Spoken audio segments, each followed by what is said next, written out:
नमस्कार दोस्तों। और पर्सनालिटीज़ के इस सेक्शन में आपका मैं स्वागत करता हूं, हार्दिक अभिनंदन करता हूं। और आज इस सेक्शन में ये दूसरा वीडियो होगा। पहला एक वीडियो मैं बनाया हूं जिसमें कंबाइंडली 3 लोगों के बारे में डिस्कशन किया हूं। जैसे पहले सम्राट अशोक के बारे में, ज्योतिबा फुले के बारे में, और भारत रत्न डॉक्टर भीमराव अंबेडकर के बारे में। उसके बाद ये दूसरा वीडियो होगा एक पर्सनालिटी के बारे में, और उनके बारे में आप बखूबी बहुत जगह चर्चा सुनते हैं।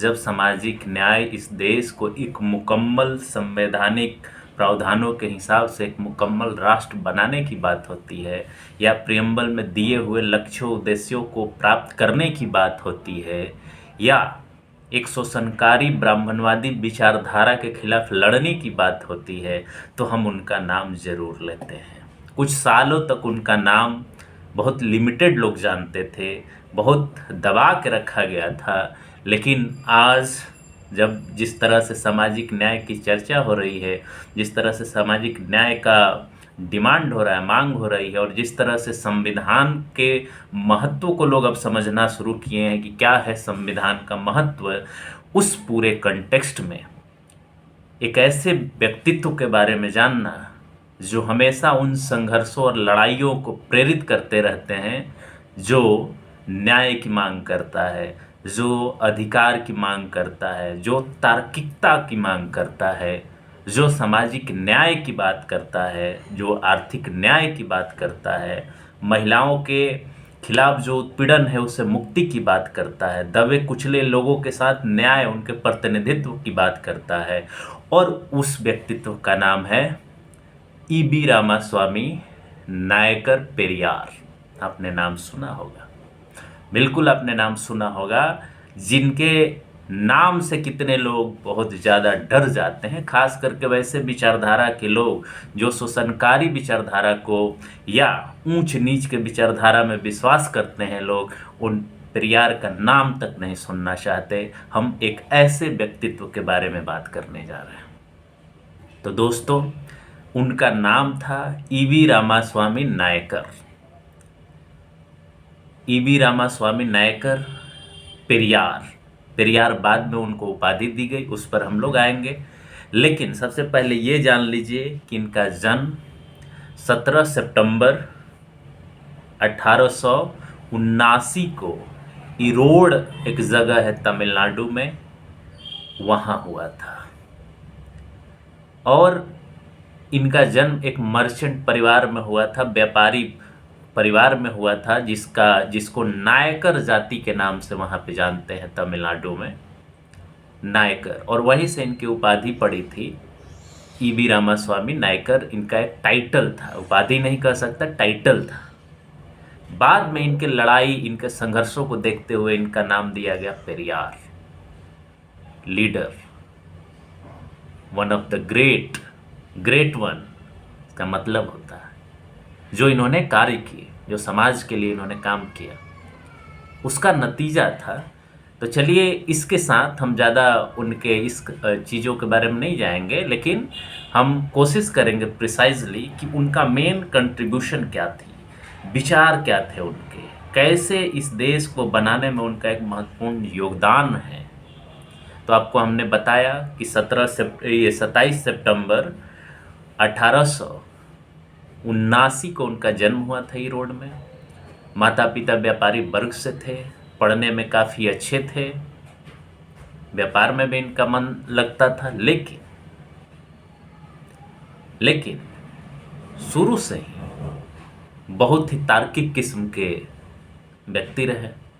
हमेशा तर्क में विश्वास करते थे, रैशनैलिटी में विश्वास करते थे। और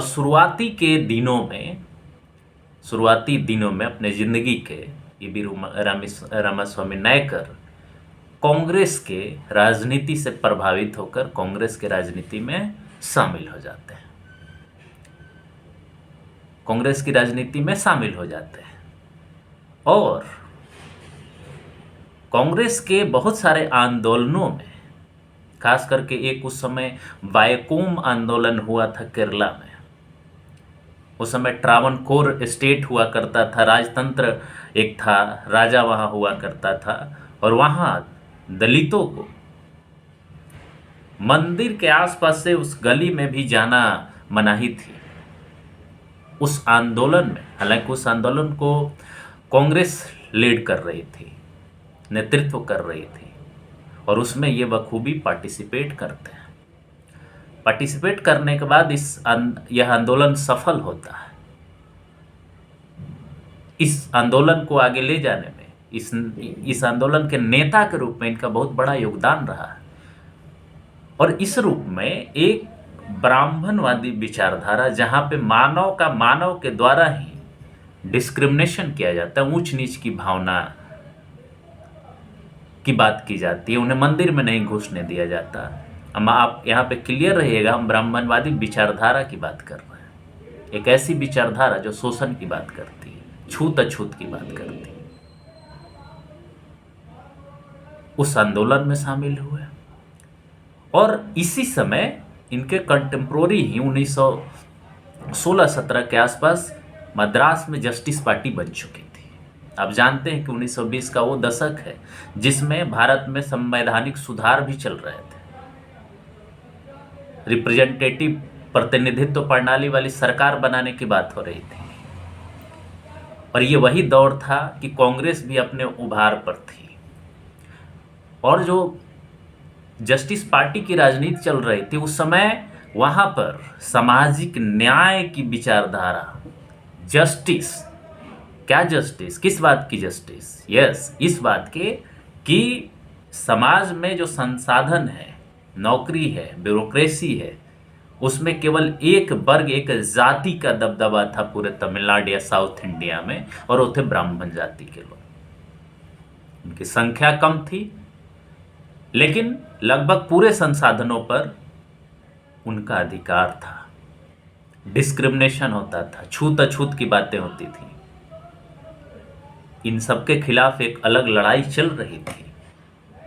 ईबी रामास्वामी नायकर कुछ दिन मद्रास कांग्रेस कमेटी के अध्यक्ष भी रहे, लेकिन और उनका ये कहना था कि कांग्रेस पार्टी रिजर्वेशन का समर्थन करे, ब्राह्मणवाद, जातिवाद का विरोध करे, खुल के विरोध करे, क्योंकि कांग्रेस में भी ऐसे ऐसे लोग थे जो जातिवाद के समर्थक थे, वर्ण व्यवस्था के समर्थक थे। ये चीजें ईबी रामास्वामी को नागवार गुजरी। उनके लिए ये बर्दाश्त करने से बाहर की चीज थी कि जिस कांग्रेस पार्टी में हम काम कर रहे हैं, और उस कांग्रेस पार्टी में ऐसे लोग हैं जो सामाजिक न्याय, वर्ण व्यवस्था, जाति पाति, ऊंच नीच के भेदभाव को खारिज नहीं करते, उसको खत्म करने की वकालत नहीं करते। इस बात पे उनका गांधी से मतभेद था, इस बात पर कांग्रेस से मतभेद था। और इस रूप में 1925 में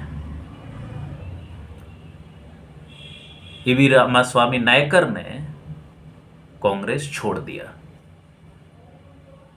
क्यों छोड़ा? इसी मुद्दे पर छोड़ा।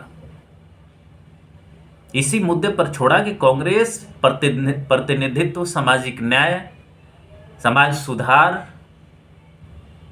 जो समाज में ऊंच नीच है, एक जाति का एक पूरे संसाधन पर अधिकार है, ब्यूरोक्रेसी में कंट्रोल है, इसका विरोध ही नहीं करती। उन्होंने गांधी को क्रिटिसाइज किया कि आप समझौतावादी हैं, आप ब्राह्मण व्यवस्था, ब्राह्मणवादी व्यवस्था, एक शोषणकारी व्यवस्था को आप जारी रखना चाहते हैं। ये बहुत बड़ा उनके साथ, गांधी के साथ, कांग्रेस के साथ डिफरेंस था। फिर इन्होंने कांग्रेस और गांधी से रिश्ता तोड़ने के बाद इन्होंने सेल्फ रिस्पेक्ट मूवमेंट खड़ा किया। क्या था सेल्फ रिस्पेक्ट मूवमेंट? आज हमें जानने की जरूरत है। सेल्फ रिस्पेक्ट मूवमेंट का संबंध रेशनैलिटी से है, तार्किकता से है, साइंटिफिक टेम्पर से है, कि जब तक आप ये नहीं समझेंगे कि आप क्या हैं, आप तर्क करना नहीं सीखेंगे, क्वेश्चन करना नहीं सीखेंगे, क्यों हम धर्म को मान रहे हैं, क्यों धर्म में हमारा शोषण हो रहा है, क्यों एक वर्ग शोषण कर रहा है, एक जाति शोषण कर रहा है।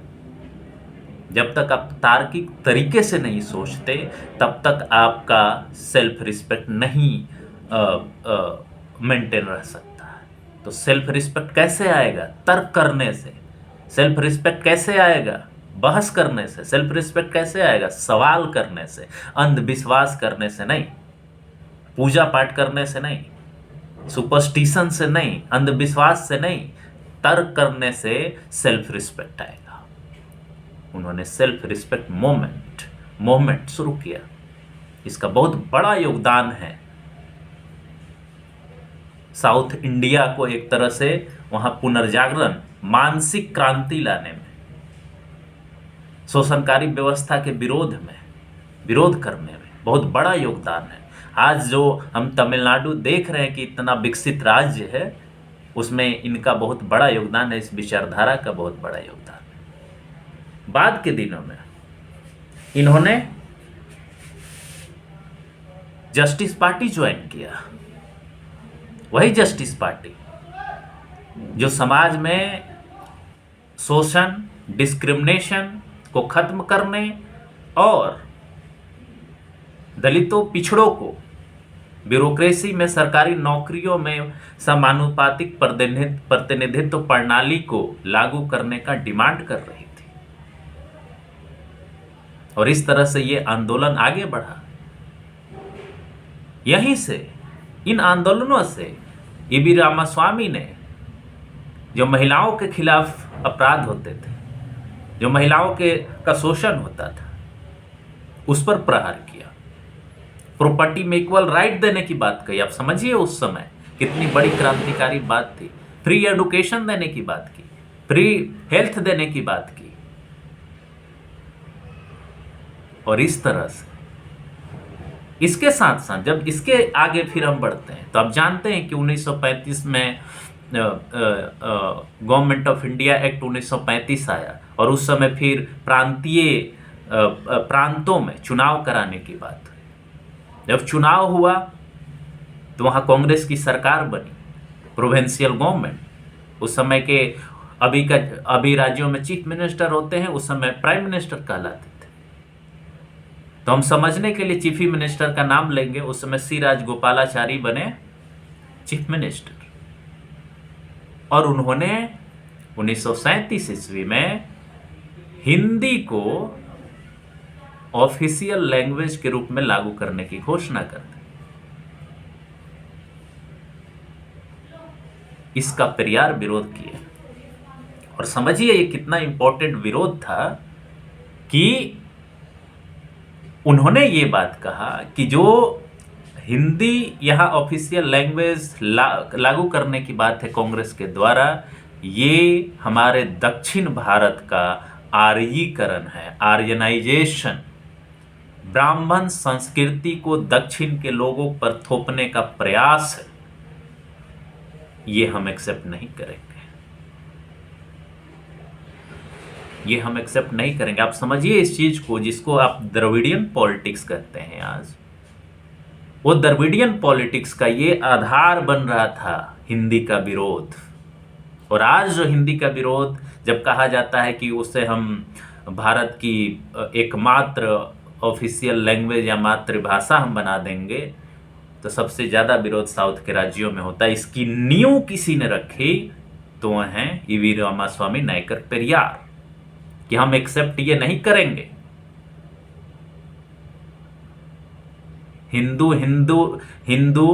हिंदी हिंदुस्तान का नारा हम एक्सेप्ट नहीं करेंगे, हम उसको ऑफिशियल लैंग्वेज नहीं बना सकते। ये नींव यहां से पड़ी है। इसी तरह से इसी क्रम में उन्होंने सच्ची रामायण लिखी और राम के कैरेक्टर को, इसमें जो राम और रावण का कैरेक्टर है, उस राम और रावण के कैरेक्टर को उन्होंने क्रिटिसाइज करते हुए कहा, हम नहीं कह रहे हैं, पेरियार ने कहा कि ये एक काल्पनिक कहानी है जिसके द्वारा एक राम को गढ़ा गया है, और इस तरह से राम को गढ़ करके और एक श्रीलंका के ऊपर विजय के रूप में जो दर्शाने की कोशिश है, वह आर्यीकरण का प्रयास है। हम लोग द्रविड़ पीपल यहाँ के मूल निवासी हैं और ये आर्य लोग अपनी जीत साबित करने के लिए इस ग्रंथ की, रामायण की रचना इन्होंने की है। उन्होंने विरोध किया इसका। उन्होंने कहा कि ये रामायण दक्षिण के लोगों को गुलाम बनाने का प्रयास है। समझ रहे हैं कितनी बड़ी बात उन्होंने, या इसको आप क्रिटिकली एनालाइज करिए, चाहे जो भी आप एनालाइज कीजिए, और उन्होंने इसका खुल के विरोध किया और उन्होंने सच्ची रामायण लिखी, उसको क्रिटिसाइज करते। इस रामायण में, कंबन के रामायण में रावण को पूजने की बात है, उन्हें विद्वान मानने की बात है, और इस तरह से उन्होंने तमिलियन आइडेंटिटी गढ़ने का प्रयास किया। जो आज द्रविडियन पॉलिटिक्स आप कहते हैं, सामाजिक न्याय की जो उनके पॉलिटिक्स कहते हैं, हालांकि बहुत हद तक वो डाइल्यूट हुआ है, लेकिन आज भी तमिलनाडु या साउथ के राजनीति का वो मूलभूत आधार है। वह जब बात कर रहे थे द्रविडियन पॉलिटिक्स की, तो केवल तमिलनाडु की बात नहीं कर रहे थे, वो पूरे साउथ इंडिया की बात कर रहे थे। तमिल लैंग्वेज की जब वो बात करते थे तो तमिल मतलब सारे साउथ लैंग्वेज की एक साथ वो बात कर रहे थे।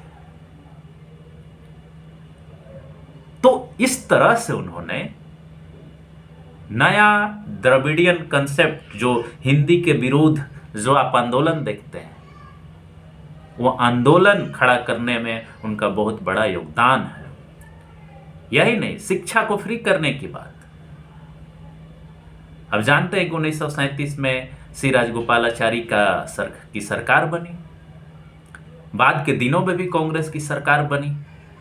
1953-54 में के कामराज मुख्यमंत्री बनते हैं। और जानते हैं, ये पेरियार का प्रभाव था, जिसके फलस्वरूप के कामराज चीफ मिनिस्टर जब बने तो उन्होंने शिक्षा को फ्री कर दिया। पंचायत स्तर पर एक महाविद्यालय और ग्राम स्तर पर एक विद्यालय खोलने का निर्णय लिया। 11वीं क्लास तक शिक्षा फ्री किया गया।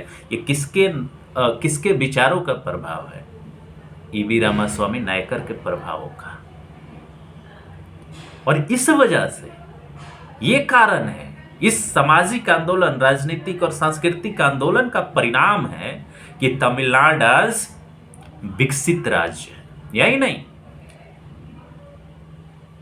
रिजर्वेशन, जो लोग रिजर्वेशन को क्रिटिसाइज करते हैं, गाली देते हैं, आपको याद रखना होगा कि जब तक आपका विकास समावेशी नहीं होगा, सभी जातियों, वर्गों, जेंडर्स का प्रतिनिधित्व नहीं होगा, कैसे आप एक मुकम्मल राष्ट्र बना सकते हैं? एक व्यक्ति को, एक वर्ग को वंचित रख करके। आप समझिए, ये ईवी स्वामी नायकर का देन है कि वहाँ पर जो 50% का जनरली जो लिमिट होता है, उससे ज़्यादा, लगभग 69-70% वहाँ पे रिजर्वेशन है। इनके आंदोलन का नतीजा था, चाहे वो आंदोलन सेल्फ रिस्पेक्ट मूवमेंट के द्वारा हुआ हो, जस्टिस पार्टी के द्वारा हो, या 1940 के दशक में जब उन्होंने द्रविड़ कशगम बनाया, उसका नतीजा हो। इस सामाजिक, राजनीतिक और सांस्कृतिक आंदोलन के द्वारा उन्होंने लोगों में जागरूकता फैलाई, लोगों को मोबिलाइज किया, अंधविश्वास के खिलाफ, ब्राह्मणवादी विचारधारा के खिलाफ, शोषण के खिलाफ, महिलाओं के अधिकार के लिए, दलितों के अधिकार के लिए, पिछड़ों के अधिकार के लिए, उनके प्रतिनिधित्व के लिए।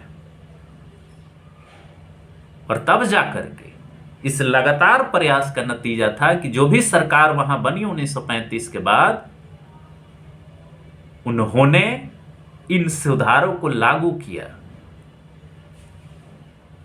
रिजर्वेशन लागू किया, जिसका नतीजा है कि तमिलनाडु आज इतना विकसित हुआ। निश्चित तौर पर बाद के दिनों में अलग अलग नेता आए, उस विचारधारा को अपने तरीके से, अपने राजनीतिक मजबूरियों के हिसाब से अमेंड किया, बदलाव किया। लेकिन आज भी तमिलनाडु के पॉलिटिक्स का मूल आधार क्या है? वो मूल आधार है ईवी रामास्वामी नायकर के विचार। ठीक है, इतना तक। फिर आप देखिए, इन्होंने बाद के दिनों में फिर ये रशिया गए। उन्होंने जो वहां की प्लानिंग प्रोसेस थी, रशिया का जो विकास था, उसको उन्होंने समझा। डॉक्टर अंबेडकर से मिले, रिजर्वेशन के लिए उन्होंने सपोर्ट दिया। इनके मांगों को मुस्लिम लीग ने भी उस समय सपोर्ट किया। और इस तरह से आज तमिलनाडु का जो सामाजिक राजनीतिक फाउंडेशन आप देख रहे हैं, जो वहां पे इकोनॉमिक डेवलपमेंट आप देख रहे हैं, जिस तरह से वहां पे ब्राह्मणवादी विचारधारा के खिलाफ आवाजें बुलंद होती हैं, वो समझ, वो वैचारिकी कहां से आया है? वह ईवी रामास्वामी नायकर के विचारों से आया। वो ईवी रामास्वामी नायकर के विचारों से आया है। और इसके साथ साथ आपको मैं बता दूं एक चीज, एक कोटेशन, कि वहां के का जो स्टैचू है ईवी रामास्वामी नायकर का, उस पर एक कोटेशन लिखा हुआ है। ये हम नहीं कह रहे हैं, ईवी रामास्वामी नायकर कह रहे हैं कि there is no God and no God at all, full stop.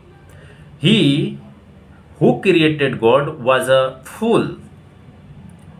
He who propagates God is a scoundrel. And he who worship God is a barbarian. समझ रहे हैं कितना बड़ा ये ब्राह्मणवादी विचारधारा या शोषण के विचारधारा के खिलाफ स्टेटमेंट है। क्या कह रहे हैं ये? आपको हिंदी में ट्रांसलेट करता हूं कि देयर इज नो गॉड, कोई भगवान नहीं है, कोई भगवान है ही नहीं। और जो भगवान क्रिएट किया है वह मूर्ख है। जो भगवान के बारे में प्रचारित करता है वह स्कॉन्ड्रल है। और जो भगवान की पूजा करता है वो बर्बर है। आज के समय में आप उनको क्रिटिसाइज कर सकते हैं, लेकिन वह ह्यूमन जो मानव जाति है उसके अंधविश्वास में फंसे हुए होने के कारण ये क्रिटिसिज्म करते, ये स्टेटमेंट देते हैं कि आप अपना कर्म नहीं कर रहे हो, तुम सोच नहीं रहे हो, सवाल नहीं उठा रहे हो, तर्क नहीं करते, बहस नहीं करते, और सारे चीजों के लिए तुम भगवान पे विश्वास कर लेते हो। अपने शोषण के लिए तुम ये नहीं मानते कि तुम्हारा शोषण लोगों के द्वारा हो रहा, तुम मान लेते हो कि ये हमारे भाग्य में, इसके विरोध करते। इसी को सेल्फ रिस्पेक्ट का नाम देते कि सेल्फ रिस्पेक्ट आपका तब मिलेगा जब आप बहस करना शुरू करेंगे, चैलेंज करना शुरू करेंगे, अंधविश्वास को खत्म करेंगे। उन्होंने सेल्फ रिस्पेक्ट मूवमेंट जो शुरू किया, उस दौरान उन्होंने ये तर्क दिया कि बिना ब्राह्मणों के शादी करो, सेल्फ रिस्पेक्ट मैरिज करो, दान दक्षिणा देने, अंधविश्वास करने से सेल्फ रिस्पेक्ट नहीं मिलेगा। ब्राह्मणवाद को व्यवसाय कहते हैं। ये आपको मूर्ख बनाने के लिए, आपका शोषण करने के लिए किया जा रहा है। इसके बारे में जानने की वकालत तो करते हैं। और समझिए इस बात को कि इस तरह का आंदोलन आपके उत्तर भारत में नहीं हुआ। इस तरह का सामाजिक, सांस्कृतिक, तार्किक आंदोलन नहीं हुआ, जिसका नतीजा है कि नॉर्थ इंडिया में, उत्तर भारत में लोग इनके बारे में कम जानते हैं, कम विचार होता है, कम बहस होती है। और कुछ विद्वान ये भी मानते हैं कि अगर ये सामाजिक, सांस्कृतिक, इस तरह के शिक्षा के लिए आंदोलन, सामाजिक समानता के लिए आंदोलन, प्रतिनिधित्व के लिए आंदोलन हुआ रहता तो आज उत्तर भारत दक्षिण भारत की तुलना में कम विकसित नहीं होता। आप समझ रहे हैं दोस्तों कि कितना बड़ा योगदान है ईवी रामास्वामी नायकर का सामाजिक न्याय के आंदोलन में, प्रतिनिधित्व सुनिश्चित करने के आंदोलन में, ब्राह्मणवादी विचारधारा को रोकने में, उसकी आलोचना करने में, तमिलनाडु या दक्षिणी राज्यों का, दक्षिण भारत का एक अलग आइडेंटिटी बनाने में, शिक्षा, स्वास्थ्य, रोजगार को राज्य के नीति का हिस्सा बनाने में, और उस इतने बड़े राजनेता, इतने बड़े दूरदृष्टा को हम लोग कम जानते हैं, इवन चर्चा तक नहीं होती। उनकी एक विश्व दृष्टि थी, एक ऐतिहासिक दृष्टि थी, एक राजनेता थे, वो एक सामाजिक सुधारक थे। और सबसे बड़ी चीज जो उनके बारे में नहीं बताई जाती, नहीं जानकारी दी जाती, वो राष्ट्र निर्माता थे।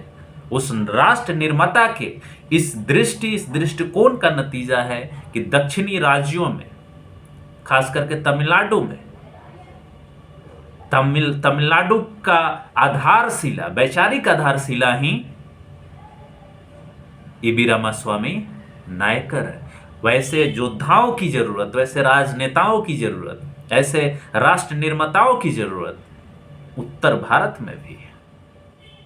बाद के दिनों में लोगों ने उनके ऊपर लिखा। बाबू जगदेव प्रसाद बिहार में बहुत प्रभावित थे उनके विचारों से। पेरियार लली सिंह यादव, जिनको पेरियार की उपाधि से भी सम्मानित किया जाता है, उन्होंने उनके सच्ची रामायण का अनुवाद किया। उस किताब पर बहुत केस चला, उसको बैन कर दिया गया। अब समझिए कि जो भी व्यक्ति इस देश में सामाजिक न्याय की लड़ाई लड़ रहा है, उसे पेरियार को जानना होगा। जो महिलाएं अपनी लड़ाई लड़ रही हैं, उन्हें पेरियार को जानना होगा। जो स्टूडेंट्स, जो छात्र लड़ाई लड़ रहे हैं, उन्हें उनके इतिहास को जानना होगा। और ये समझना होगा कि शिक्षा को, तार्किकता को, रेशनैलिटी को अपना हथियार बनाना होगा। और इस रूप में पेरियार ने जो योगदान दिया है इस देश के निर्माण में, वो अतुलनीय है।